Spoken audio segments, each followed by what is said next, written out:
nadadaya, gawa ng hindi salita ng Diyos ang basihan. Madaming nai-scam. Na-scam na ba kayo ni Satanas? Say amen! Pastor, akala ko sa mga parcel lang nai-scam. Sa mga, ano tawag dyan? Pera-pera. Alam niyo ba ang Kristiyano madalas nai-scam?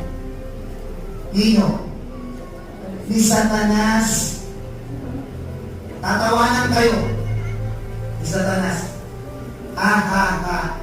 Na-scam ko na naman siya.